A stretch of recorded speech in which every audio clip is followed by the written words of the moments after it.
warahmatullahi wabarakatuh. Perkenalkan, nama Nur Fadilah, NIM 1914040054, jurusan Tadris Matematika dari Fakultas Tarbiyah dan Keguruan UIN Imam Bonjol, Padang. Baiklah, di sini saya akan menjelaskan 8 materi tentang strategi pembelajaran matematika. Yang pertama, strategi belajar mengajar. Yang kedua, aliran psikologi tingkah laku. Yang ketiga, aliran psikologi kognitif. Yang keempat, kemampuan dasar mengajar. Yang kelima, pendekatan konstruktivisme. Yang keenam, pendekatan pemecahan masalah matematika. Yang ketujuh, pendekatan open-ended. Yang kedelapan, pendekatan realistik dan saintifik. Baiklah, kita masuk kepada materi pertama, yaitu strategi belajar mengajar. Yang pertama, pengertian strategi belajar mengajar. Strategi adalah upaya atau usaha untuk mencapai suatu tujuan, keberhasilan, kesuksesan, dan kemenangan. Strategi dalam bidang pendidikan diartikan sebagai suatu rencana, metode atau rencana untuk kegiatan untuk mencapai suatu tujuan pendidikan. Oleh karena itu, dapat disimpulkan bahwa strategi belajar mengajar adalah perencanaan yang dibuat dalam rangkaian kegiatan, di mana proses belajar mengajar diterapkan menggunakan metode atau strategi tertentu dengan memanfaatkan berbagai sumber daya untuk mencapai tujuan yang telah ditetapkan. Strategi belajar mengajar adalah suatu kegiatan dalam belajar matematika yang harus dikerjakan pendidik dan peserta didik agar tujuan pembelajaran dapat dicapai secara efektif dan efisien. Strategi belajar merupakan hal yang perlu diperhatikan oleh seorang instruktur atau pendidik dalam proses pembelajaran. Paling tidak ada 3 jenis yang berkaitan dengan pembelajaran. Yang pertama, strategi pengorganisasian pembelajaran. Pengorganisasian pembelajaran merupakan hal penting dalam proses belajar mengajar matematika, terutama dalam menyusun rangkaian kegiatan dengan memadukan sebuah keterampilan mengelola strategi. Pengorganisasian pembelajaran yang terpadu, seperti waktu yang menjadi tolak ukur keterlaksanaan proses belajar mengajar dan ketercapaian tujuan pembelajaran yang telah ditetapkan. Yang kedua, strategi penyampaian pembelajaran. Penyampaian isi pelajaran menjadi salah satu komponen dalam melaksanakan metode proses pembelajaran matematika. Yang ketiga, pengelolaan pembelajaran. Pengelolaan pembelajaran merupakan proses menata atau merancang ketertiban peserta didik dengan metode yang dipilih. Selanjutnya, nomor 2, komponen belajar mengajar matematika. Yang pertama, bertanya. Proses belajar mengajar matematika harus dimulai dengan sebuah pertanyaan. Pembukaan yang memancing rasa ingin tahu siswa akan suhu fenomena. Siswa diberikan kesempatan untuk bertanya. Guru menyampaikan pertanyaan inti yang harus diselesaikan oleh siswa. Siswa diarahkan untuk mampu mengevaluasi, mensintesis, dan menganalisis jawaban dari pertanyaan yang tidak dapat ditemukan dalam buku teks, melainkan harus dibuat atau konstruksi. Yang kedua, keaktifan peserta didik. Keaktifan siswa merupakan kegiatan yang harus diwujudkan dalam belajar mengajar matematika. Guru berperan sebagai fasilitator mengarahkan siswa agar aktif, kreatif, dan terlibat langsung dalam kegiatan belajar mengajar, serta dilatih untuk mampu menciptakan suatu gagasan atau produk yang sangat indikator pemahaman konsep siswa melakukan sebuah investigasi. Yang ketiga, kerjasama. Kegiatan belajar mengajar matematika membutuhkan peer tutoring. Dalam kegiatan diskusi kelompok, siswa diharuskan mampu mengomunikasikan, belajar berbagai gagasan atau solusi dari permasalahan yang diberikan oleh pendidik melalui kerja sama tim. Peserta didik bukan sedang berkompetensi. Jawaban dari permasalahan yang diajukan guru dapat muncul dalam berbagai bentuk dan mungkin saja semua jawaban benar. Yang keempat, unjuk kerja. Dalam menjawab permasalahan yang diberikan oleh pendidik, peserta didik akan membuat solusi yang digambarkan melalui pengetahuannya mengenai permasalahan yang sedang dipecahkan. Bentuk-bentuk solusi tersebut dapat berupa slide presentasi, bentuk poster, keterangan, dan lain-lain. Melalui presentasi ini, peserta didik melakukan evaluasi. Yang kelima, sumber yang bervariasi. Belajar matematika membutuhkan banyak sumber dan referensi agar pemahaman konsep peserta didik menjadi kuat. Sumber bisa berupa buku, teks, video pembelajaran, poster, wawancara dengan ahli. Baiklah, kita akan lanjut ke materi selanjutnya, yaitu aliran psikologi tingkah laku. Yang pertama, menurut teori Tordika. Menurut teori Tordika, belajar adalah proses interaksi antara stimulus dan respon, di mana stimulus yaitu apa saja yang dapat merangsang terjadinya kegiatan belajar, seperti pikiran, perasaan, dan hal-hal yang dapat ditangkap melalui alat indera. Menurut Tordika, dalam teori trial dan error berlaku bagi semua orang, dan apabila seseorang dihadapkan dengan keadaan atau stimulus yang baru melakukan, otomatis akan memberikan respon atau tindakan-tindakan yang bersifat coba-coba, atau bisa juga berdasarkan naluri, karena pada dasarnya setiap stimulus itu pasti ditemui respon. Tordika mengemukakan 3 hukum pokok dalam belajar. Yang pertama, hukum kepastian. Dalam belajar, seseorang harus dalam keadaan siap. Dalam artian, seseorang yang belajar harus dalam keadaan yang baik, siap. Jadi, seseorang yang hendak belajar, dalam belajar menuai keberhasilan, maka seseorang dituntut untuk memiliki kesiapan yang baik, baik fisik maupun psikis. Yang kedua, hukum latihan. Untuk menghasilkan tindakan yang cocok dan memuaskan untuk merespon sesuatu stimulus, maka seseorang harus mengadakan percobaan dan latihan yang berulang-ulang. Adapun latihan atau pengulangan perilaku yang cocok yang telah ditemukan dalam belajar. Yang ketiga, hukum akibat.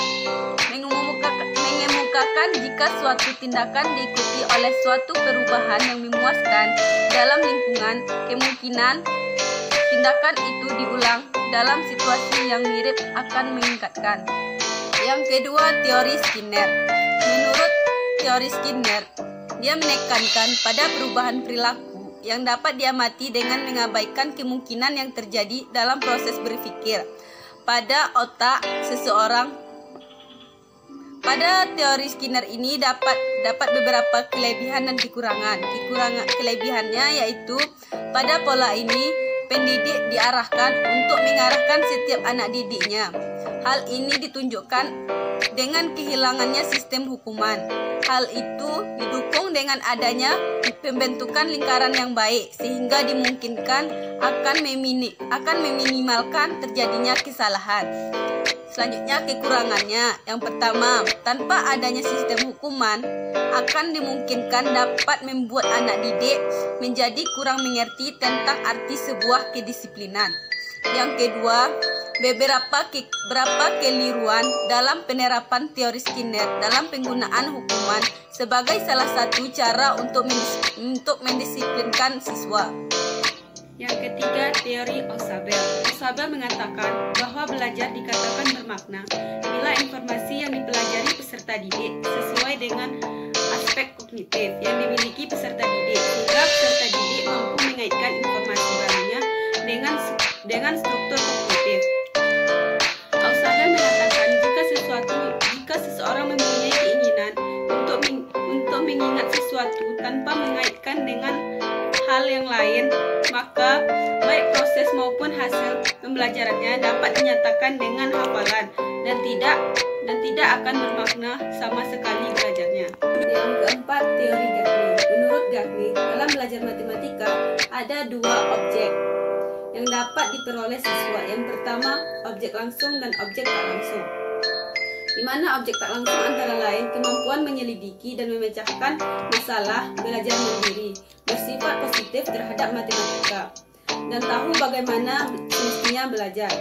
Sedangkan objek langsung berupa fakta, keterampilan, konsep, dan aturan. Yang kelima, teori Pavlov. Pavlov terkenal dengan percobaannya menggunakan hewan dan manusia. Pada akhir abad ke-19, ia melakukan penelitian antara pencernaan.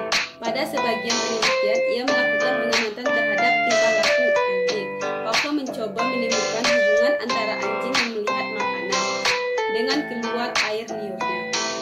Dalam hubungannya dengan proses belajar mengajar, agar siswa belajar dengan baik, maka haruslah dibiasakan. Misalnya, agar siswa terbiasa mengerjakan pekerjaan di rumah dengan baik.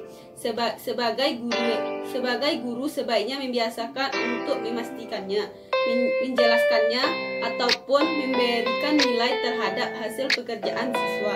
Yang keenam, teori Bandura. Ia mengemukakan bahwa seseorang itu belajar dari proses meniru. Maksud meniru di sini bukanlah mencontek, tetapi meniru hal-hal yang dilakukan oleh orang lain.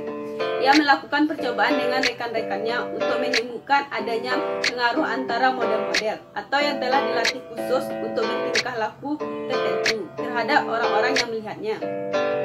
Kesimpulan dari penelitian ini adalah bahwa seseorang yang terbiasa melihat orang lain berbuat jahat, maka ia akan cenderung berbuat jahat. Begitu pula sebaliknya.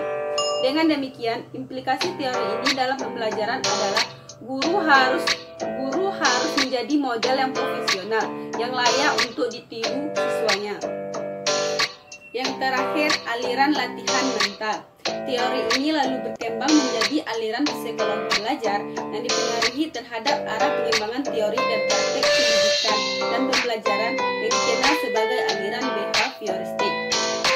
Aliran ini dengan metode hubungan stimulus dan responnya mendudukkan orang yang sebagai individu yang pasif. Seseorang dianggap telah belajar sesuatu jika dia dapat menunjukkan perubahan perilakunya. Menurut teori ini, belajar yang penting adalah input yang berupa stimulus atau output yang berupa respon. Baiklah, kita lanjut materi selanjutnya, yaitu teori psikologi kognitif. Yang pertama, teori Piaget. Dalam teorinya, Piaget memandang bahwa proses berpikir sebagai aktivitas gradual dari fungsi intelektual dan konkret menuju abstrak. Piaget adalah ahli psikologi developmental karena penelitiannya mengenai tahap-tahap perkembangan pribadi serta perubahan umur yang mempengaruhi kemampuan belajar individu. Piaget mengklasifikasikan perkembangan kognitif anak menjadi beberapa tahap. Yang pertama, tahap sensory-motorik. Yang kedua, tahap pre-operasional. Yang ketiga, tahap konkret operasional. Yang keempat, tahap formal operasional. Yang kedua, teori Brunner.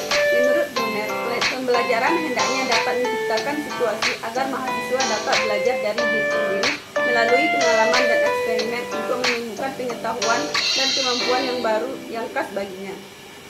Dalam teori belajar, Brunner berpendapat bahwa kegiatan belajar akan berjalan dengan baik dan kreatif jika siswa dapat menemukan sendiri suatu aturan atau kesimpulan tertentu. Dalam hal ini, Brunner membedakan menjadi 3 tahap. Yang pertama, tahap informasi. Yang kedua, tahap transformasi. Yang ketiga, tahap evaluasi. Yang ketiga, teori Gestalt. Belajar pada hakikatnya adalah melakukan perubahan struktur kognitif. Selain pengamatan, kaum Gestalt menekankan bahwa belajar pemahaman merupakan bentuk utama aliran ini. Beberapa hukum Gestalt dalam pengamatannya adalah: yang pertama, hukum Prägnanz. Yang pertama, hukum Prägnanz. Yang kedua, hukum kesamaan. Yang ketiga, hukum kecenderungan. Yang keempat, hukum ketutupan. Yang kelima, hukum kontinuitas. Yang keempat, teori Brunner. Menurut teori makna, anak itu harus melihat makna dari apa yang dipelajarinya, dan ini adalah isu utama pada pembelajaran matematika. Menurut Brunner, kemampuan mendemonstrasikan operasi-operasi hitung secara mekanis dan otomatis tidaklah cukup. Tujuan utama dari pembelajaran aritmatika adalah mengembangkan atau pentingnya kemampuan berpikir dalam situasi kuantitatif. Yang kelima, teori Giani.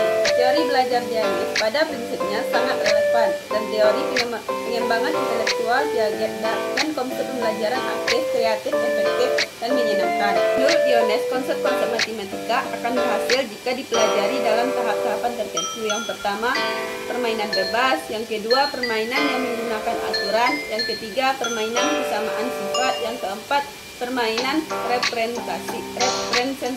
Yang kelima, permainan dengan simbolisasi. keenam, teori Van Heelen. Teori belajar Van Heelen merupakan teori belajar yang fokus kepada materi geometri. Teori yang dikemukakan oleh Van Heelen berisi bahwa dalam mempelajari geometri, siswa mengalami perkembangan kemampuan berpikir melalui tahapan-tahapan tertentu. Kita lanjut materi selanjutnya, yaitu kemampuan dasar mengajar keterampilan. Yang pertama, pengertian kemampuan dasar mengajar.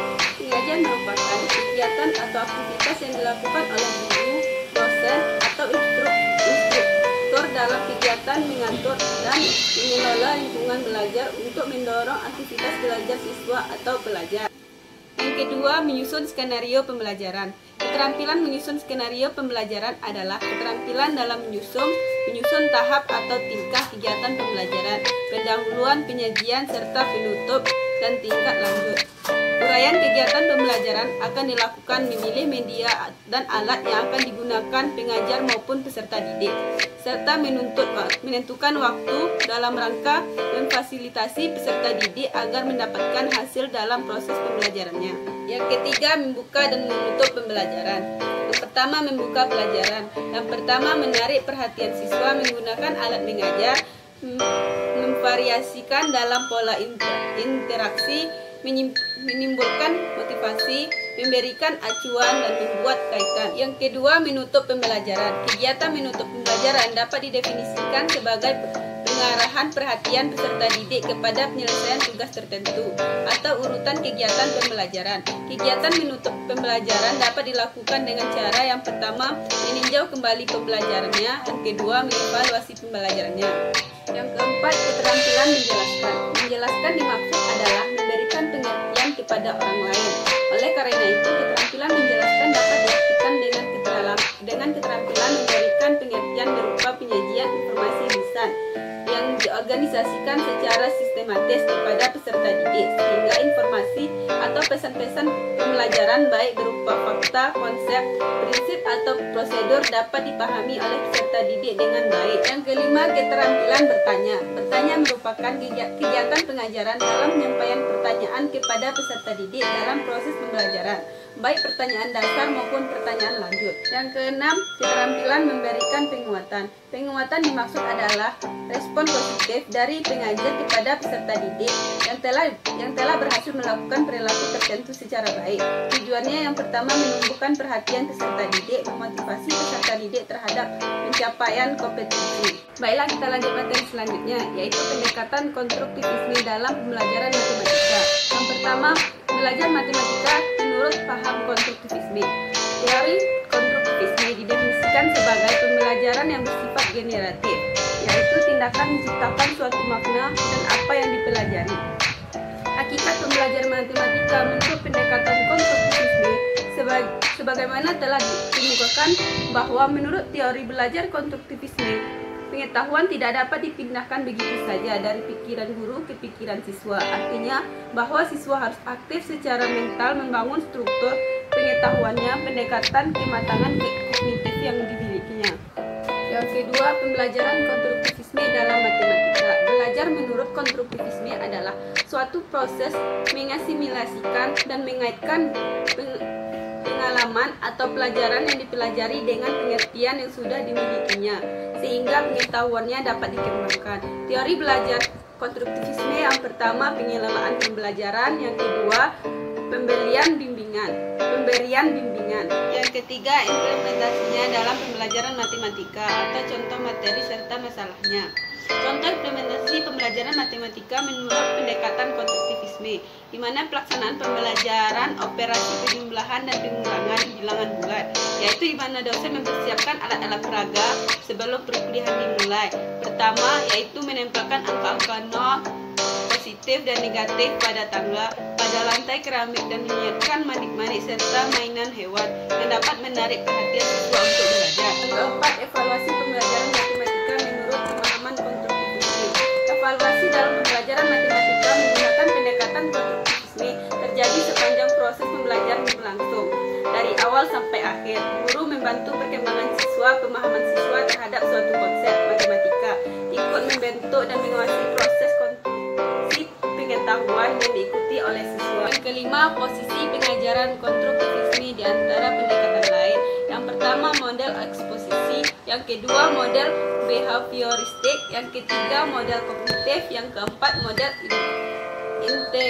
interaksional, yang kelima model transaksional, yang keenam contoh sistem pembelajaran konstruktivisme. Berdasarkan teori belajar dan pembelajaran konstruktivisme, maka ada beberapa penerapan dalam bimbingan dan konseling. Yang pertama, bimbingan kelompok, yang kedua konseling kelompok, yang ketiga konseling teman sebaya, yang keempat konseling postmodern. Baiklah, kita lanjut materi selanjutnya, yaitu pendekatan pemecahan masalah dalam pembelajaran matematika.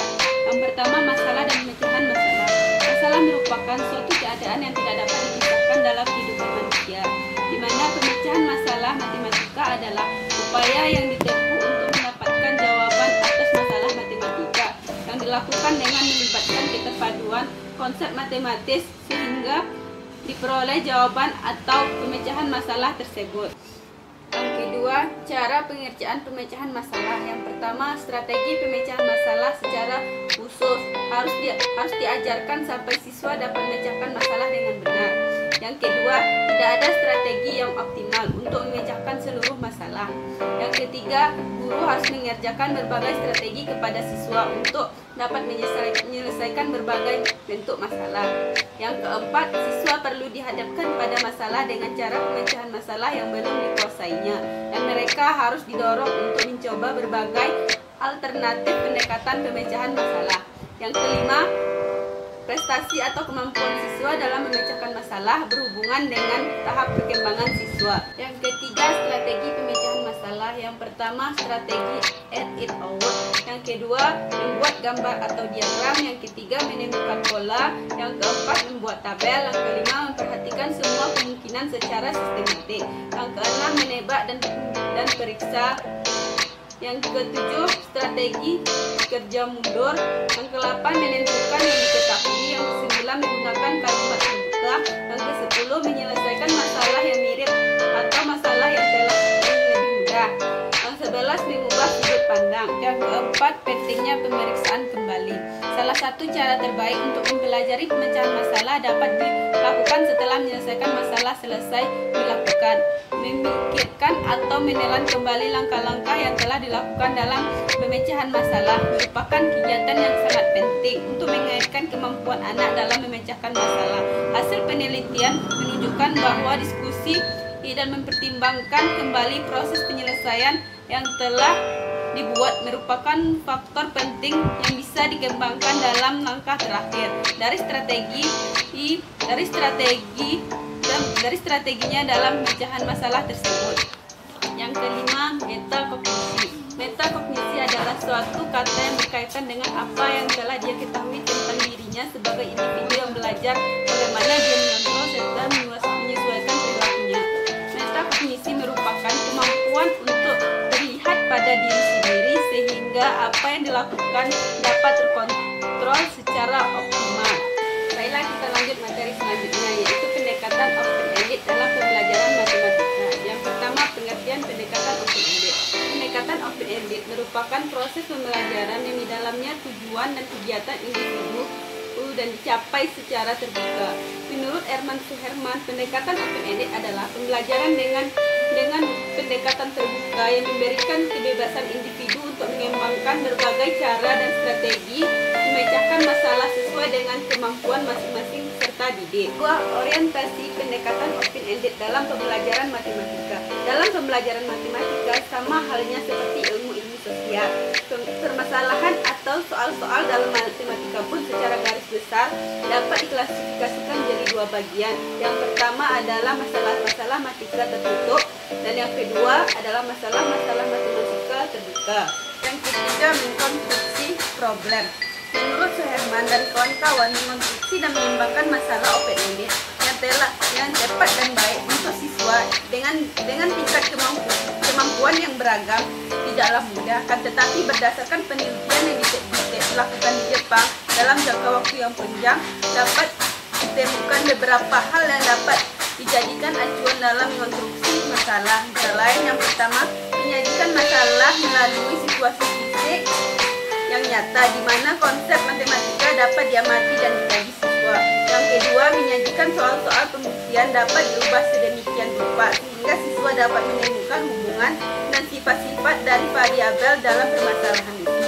Yang ketiga, menyajikan bentuk-bentuk atau bangun-bangun sehingga siswa dapat membuat suatu konjektur. Yang keempat, menyajikan urutan bilangan atau label atau tabel sehingga siswa dapat menemukan aturan matematika. Keempat, mengembangkan rencana pembelajaran. Setelah guru menyusun suatu permasalahan open-ended dengan baik, langkah selanjutnya adalah mengembangkan rencana pembelajaran. Pada tahap ini ada yang perlu diperhatikan, yaitu tuliskan respon siswa yang diharapkan siswa merespon masalah yang diberikan dengan berbagai cara. Namun mengingatkan kemampuan siswa dalam gagasan dan pikirannya masih terbatas, maka guru perlu menuliskan daftar antisipasi respon siswa terhadap masalah. Hal ini diperlukan sebagai upaya mengarahkan dan membuat siswa memecahkan masalah sesuai dengan cara dan kemampuannya. Yang kelima, keunggulan dan kelemahan pendekatan open-ended. Yang pertama, keunggulannya. Yang pertama, siswa berpartisipasi lebih aktif dalam pembelajaran dan sering mengekspresikan idenya. Yang kedua, siswa memiliki kesempatan lebih banyak dalam memanfaatkan pengetahuan dan keterampilan matematika secara komprehensif. Yang kedua, kelemahannya. Yang pertama, membuat dan menyiapkan masalah matematika yang bermakna bagi siswa bukanlah pekerjaan yang mudah. Yang kedua, mengemukakan masalah yang langsung dapat dipahami siswa sangat sulit